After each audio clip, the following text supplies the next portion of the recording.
சலங்கை ஒளி சீரியல் நாளைக்கான எபிசோட்ல என்ன நடக்க போகுதுன்னு ரொம்ப சூப்பரான ஒரு ப்ரோமோ ரிவ்யூ பார்க்கலாம் வாங்க. என்னோட ரிவ்யூ பிடிச்சிருந்தா லைக் பண்ணுங்க.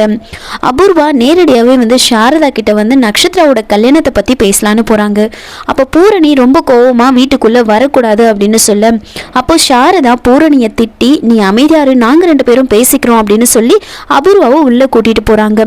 நான் உங்களை எப்படிலாம் அவமானப்படுத்திருக்கேன், ஆனா நீங்க இவ்வளோ அன்பா நடந்துக்கிறீங்களே, என்ன மன்னிச்சிருங்க அண்ணி அப்படின்னு சொல்லி அப்படியே சாரதா கிட்ட பேசுறாங்க. அப்ப சாரதா என்னை எப்பவும் போல நீ சாரதான்னு சொல்லி கூப்பிடலாம், இப்படிலாம் நீ பேச வேண்டிய அவசியம் இல்லை அப்படின்னு சொல்றாங்க.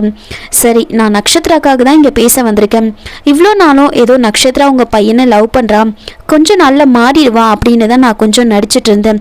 ஆனா இப்போ அவ ரொம்ப சின்சியரா இருக்கா, ககனை உயிருக்கு உயிரா லவ் பண்றா, அவளை மாத்திடலான்னு நினைச்சேன், ஆனா என்னால் அவளை மாற்ற முடியல. அதனால நக்ஷத்ராக்கும் ககனுக்கும் கல்யாணம் பண்ணி வைக்கலான்னு நான் முடிவு பண்ணியிருக்கேன். நீங்க அதுக்கு சம்மதிக்கணும், உங்க பையனை சம்மதிக்க வைக்கணும் அப்படின்னு சொல்ல, இதையெல்லாம் கேட்டுட்டு சாரதா நீ சொல்றது எல்லாமே எனக்கு புரியுது, ஒரு தாயா நீ நக்ஷத்ராவை பற்றி கவலைப்படுறது எல்லாமே எனக்கு புரியுது. ஆனா நக்ஷத்ராக்கும் ககனுக்கும் கல்யாணம் பண்ணி வைக்க முடியாது. என்னதான் நான் சொல்லி என் பையன் கேட்பான் அப்படின்னு இருந்தாலும் அவனுக்கு பிடிக்காத நக்ஷத்ராவை என்னால் கல்யாணம் பண்ணி வைக்க முடியாது. அதனால இந்த கல்யாணம் எல்லாம் நடக்காது அப்படின்னு சொல்றாங்க. உடனே அபூர்வா அதை கேட்டு என்ன இப்படி சொல்றீங்க நீங்க, நான் எப்படியாவது கல்யாணத்தை பண்ணி வச்சிடணும்னு நினைக்கிறேன், அவ அந்த அளவுக்கு போயிட்டா அப்படின்னு சொல்ல, உடனே பூரணி இப்படி கல்யாணம் பண்ணி வைக்கணும்னு நினைக்கிறீங்களே, இது மட்டும் நக்ஷத்ராவோட அப்பாவுக்கு தெரிஞ்சா என்ன நடக்கும், நக்ஷத்ராவை விட்டு வைப்பாரா அப்படின்னு சொல்ல, அதெல்லாம் எனக்கு தெரியும், நாம கல்யாணம் பண்ணி வச்சதுக்கு அப்புறமா அவங்களை எங்கேயாவது தூரமா அனுப்பிடலாம், அதுக்கப்புறமா கொஞ்சம் கொஞ்சமா இவரை சம்மதிக்க வச்சு அவங்கள பக்கத்துல கூட்டிட்டு வந்துடலாம் அப்படின்னு சொல்றாங்க. உடனே சாரதா என்ன நடந்தாலும் சரி, கண்டிப்பா நக்ஷத்ராவை என் பையன் கல்யாணம் பண்ணிக்க மாட்டான் அப்படின்னு சொல்ல, அந்த வீட்டோட ஒரே வாரிசு நக்ஷத்ராவை கல்யாணம் ஏன் பண்ணிக்க கூடாதுன்னு நினைக்கிறீங்க நீங்க அப்படின்னு சொல்ல, எவ்வளோ பணம் வேணாலும் இருக்கட்டும், அதெல்லாம் சந்தோஷத்தை கொடுக்காது, பூமி மாதிரி ஒரு நல்ல பொண்ணு கிடைச்சா வாழ்க்கையே சந்தோஷமா இருக்கும், எதுவுமே இல்லைனாலும் பரவாயில்லை அப்படின்னு சொல்ல, உடனே அபூர்வா சொல்றாங்க, இப்ப நான் என்னோட பொண்ணை பத்தி தானே பேசிட்டு இருக்கேன், நீங்க எதுக்காக பூமியை பத்தி பேசுறீங்க அப்படின்னு சொல்றாங்க. 2 பேரும் மாத்தி மாத்தி பேசிக்கிட்டு இருக்க. அப்ப சாரதா இந்த கல்யாணம் கண்டிப்பா நடக்காது, பூமி தான் என்னோட வீட்டுக்கு நான் மருமகளா கொண்டு வர போறேன் அப்படின்னு அபூர்வா கிட்ட சொல்றாங்க. இதெல்லாம் கேட்டதுமே அபூர்வா ரொம்ப டென்ஷனோட இருப்பாங்க. சாரதா இந்த அளவுக்கு சேலஞ்ச் பண்ணி பேசினது அவங்களுக்கு ரொம்ப டென்ஷனா இருக்கும். இன்னொரு பக்கம் பூமி நக்ஷத்ரா கொண்டு வந்த எல்லா சாப்பாடையும் சாப்பிட்டுட்டு அப்படியே ஜீரணத்துக்கு வராம ரொம்ப ஒரு மாதிரி கஷ்டப்பட்டுக்கிட்டு இருப்பாங்க. அப்போ அங்க ஒர்க் பண்ற அசிஸ்டன்ட் கிட்ட ஜீரணத்துக்காக எதையோ வாங்கிட்டு வர சொல்லி சொல்றாங்க. அவரும் வாங்கிட்டு வரதுக்காக வெளியில போயிருப்பாங்க. இந்த கேப்ல ககன் உள்ள கூப்பிடுறாரு. ஒரு லெட்டர் நான் சொல்றேன், நீ அப்படியே எழுதிக்கோ அப்படின்னு சொல்றாங்க. பூமியால சுத்தமா முடியவே முடியாது. ககன் சொல்லிக்கிட்டே இருப்பாரு, பூமி எழுத முடியாம அப்படியே தவிச்சுக்கிட்டு இருப்பாங்க, வயிற்று பிடிச்சிட்டு அப்படியே நின்றுட்டு இருப்பாங்க. அப்போ ககன் அதெல்லாம் எழுதினதெல்லாம் கொடு பார்க்குற அப்படின்னு சொல்லி வாங்கி பார்க்குறாரு. பார்த்ததுமே அவருக்கு பயங்கர ஷாக்கு, என்ன இது அப்படின்னு கேட்க, அப்போ பூமி சொல்கிறாங்க என்னால் ஒன்றுமே முடியல அப்படின்னு சொல்ல, அப்போ ககன் சொல்கிறாங்க இந்த அளவுக்கு நீ சாப்பிட்டல, மொத்தத்தை நீயே சாப்பிட்டா இப்படி தான் இருக்கும் அப்படின்னு சொல்கிறாங்க. அப்போது ககனோட அசிஸ்டன்ட் உள்ளே வராங்க.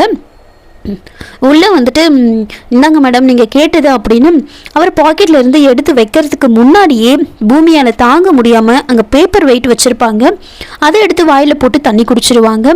குடிச்சதுக்கப்புறமா தான் அவர் பாக்கெட்ல இருந்து எடுத்து இந்தாங்க மேடம்னு கொடுக்குறாங்க. அதை பார்த்ததுமே அப்போ நான் இப்போ வாயில் போட்டது என்ன அப்படின்னு கேட்க, பேப்பர் வெயிட் அப்படின்னு சொல்கிறாங்க. உடனே பூமி அப்படியே வயிறு வலியால் அப்படியே துடிக்கிறாங்க. அவங்களால ஒன்றுமே பண்ண முடியாது, ஏதாவது பண்ணுங்களேன், நான் ஹாஸ்பிட்டல் கூட்டிகிட்டு போங்களேன் அப்படின்னு சொல்கிறாங்க. உடனே ககன் என்ன பண்ணுறாருன்னா, சரி வாங்க போகலாம், ஹாஸ்பிட்டலுக்கு கூட்டிகிட்டு போகலாம் அப்படின்னு சொல்ல, அப்போ பூமி என்னால் நடக்கவே முடியாது அப்படின்னு சொல்கிறாங்க. உடனே ககன் என்ன பண்ணுறாருன்னா பூமியை தூக்கிட்டு அங்கேருந்து வெளியில் ஓடுறாரு. உடனே அங்கே கரெக்டாக என்ன ஆகுதுன்னா அபூர்வா நேராக ககனை பார்க்கறதுக்காக ஆஃபீஸ்க்கு வராங்க. அப்போ ககன் கரெக்டாக அபூர்வா பார்க்கும்போது ககன் பூமியை தூக்கிட்டு அங்கேருந்து ஓடுறாரு.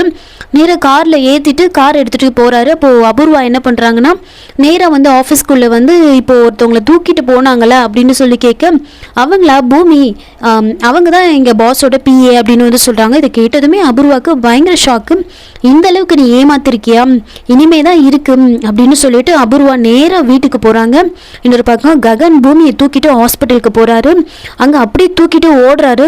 கொஞ்சம் பாருங்க அர்ஜென்ட், வயிறு வலியால் துடிக்கிறாங்க அப்படின்னு சொன்னதுக்கப்புறமா பூமிக்கு வந்து ட்ரீட்மெண்ட் ஆரம்பிக்கிறாங்க. பூமியில் உள்ளே இருக்க வெளியில் ககன் ரொம்ப டென்ஷனாக இருப்பார். கொஞ்ச நேரத்தில் வந்து பூமி வந்து கண் முழிக்கிறாங்க. கண் முழிச்சதுக்கப்புறமா வந்துட்டு ககன் வெளியில் நின்றுட்டு இருப்பாங்க. ஆனால் பூமி வந்துட்டு அப்படியே அவங்களே இமேஜின் பண்ணிவிட்டு ககன் வந்து பக்கத்துலேயே உட்காந்துட்டு இருக்கிற மாதிரி வந்து அவங்க யோசிச்சுக்கிட்டு, என் மேலே உங்களுக்கு இவ்வளோ ஆசையா, எனக்கு ஒன்றுனதும் அப்படியே ரொம்ப டென்ஷன் ஆகிட்டீங்களே அப்படின்னு சொல்ல, ஆமாம் நீ தான் என்னோட உயிர், நீ வந்து என்னை லவ் பண்ணலன்னு சொல்லிட்டல, அப்போ எனக்கு செத்து போயிடலாம் போல இருந்துச்சு அப்படின்னு சொல்ல, அப்போ பூமி வந்துட்டு நானும் உங்களை லவ் பண்ணுறேன் அப்படின்னு வந்து சொல்கிறாங்க. உடனே அதை கேட்டு ககன் வந்துட்டு உண்மையாவா, அப்போ அன்னைக்கு எதுக்காக அப்படி சொன்ன அப்படின்னு சொல்ல, ஏதோ என்னோட சூழ்நிலை, நான் அப்படி சொல்லிட்டேன், நான் உங்களை தான் லவ் பண்ணுறேன் அப்படின்னு வந்து சொல்கிறாங்க. உடனே வந்துட்டு பூமி வந்து தனியாக பேசிக்கிட்டு இருப்பாங்க. டாக்டர்லாம் பார்த்துட்டு என்ன இது இவங்க தனியாக பேசிகிட்டு இருக்காங்க அப்படின்னு பார்த்துக்கிட்டு இருக்க ககன் ஒரு பக்கம் வெளியில் நின்றுட்டு இருப்பாரு. இவங்க கண் முழிச்சது தெரிஞ்சதுமே ககன் உள்ளே வராரு. கரெக்டாக வந்துட்டு பூமி நானும் உங்களை காதலிக்கிறேன் அப்படின்னு சொல்லும்போது தனியாக பேசிக்கிட்டு இருப்பாங்க. அப்போ கரெக்டாக ககன் அங்கே வந்து நிற்கிறாரு. சொன்னதுமே வந்துட்டு ஓடி போய் ககனை வந்து கட்டி பிடிச்சிருவாங்க. அவங்க பேசிகிட்டு இருப்பது தனியாக தான் பேசிகிட்டு இருந்திருப்பாங்க. ககன் வந்ததுமே வந்துட்டு கட்டி பிடிச்சிடுறாங்க. கொஞ்ச நேரத்தில் ககன் கோவப்பட்டு பூமியை வந்து தள்ளி விட்டுருவாங்க. என்ன இதெல்லாம் அப்படின்னு சொல்ல, அதெல்லாம் ஒன்றும் இல்லை அப்படின்னு அப்போ தான் வந்து ரியலைஸ் பண்ணுறாங்க அவங்க தனியாக பேசிகிட்டு இருந்ததையே. இன்னொரு பக்கம் அபூர்வா வந்துட்டு நேராக வீட்டுக்கு போவாங்க. வீட்டுக்கு போயிட்டு சரத்சந்திரா கிட்ட போயிட்டு சொல்கிறாங்க, இந்த மாதிரி பூமி லவ் பண்ணுற பையன் யாருன்னு எனக்கு தெரிஞ்சிடுச்சு அப்படின்னு சொல்கிறாங்க. அப்படியா, பூமினாலே உனக்கு சுத்தமாக பிடிக்காது, அப்புறம் பூமி லவ் பண்ணுற பையனை பற்றி உனக்கு எப்படி தெரிஞ்சுது அப்படின்னு கேட்க, அது எனக்கு தெரியும், உங்களை அவள் எந்த அளவுக்கு ஏமாத்திருக்கா அப்படின்னு எனக்கு இப்போ தானே தெரிஞ்சுது அப்படின்னு வந்து சொல்கிறாங்க. என்ன சொல்கிற, நீ திரும்பவும் அவள் மேலே வெறுப்பு காமிக்க ஆரம்பிச்சிட்டியா, அவள் மேலே விஷத்தை கக்க ஆரம்பிச்சிட்டியா அப்படின்னு சொல்ல, இங்கே பாருங்க இப்படியெல்லாம் பேசாதீங்க, எல்லா விஷயத்தையும் தெரிஞ்சுக்கிட்டு தான் நான் இங்கே வந்திருக்கேன்.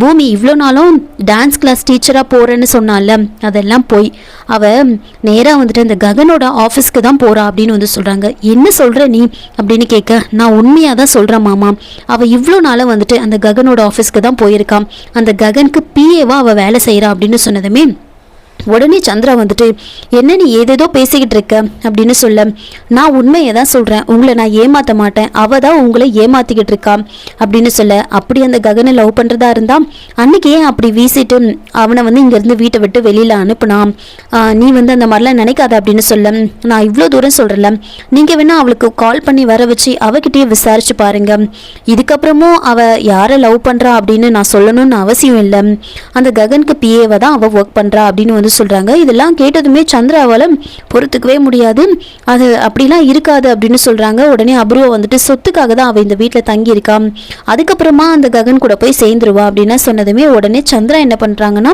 பூமிக்கு கால் பண்ணி பார்க்குறாங்க. ஆனால் பூமியோட மொபைல் வந்து அங்கே ஆஃபீஸ்லேயே வச்சுட்டு போயிருப்பாங்க. இதோட இந்த ப்ரோமோ வந்து முடிச்சிருக்காங்க. என்னோட ரிவ்யூ பிடிச்சிருந்தா லைக் பண்ணுங்க, மறக்காம சப்ஸ்கிரைப் பண்ணுங்க. தேங்க்யூ.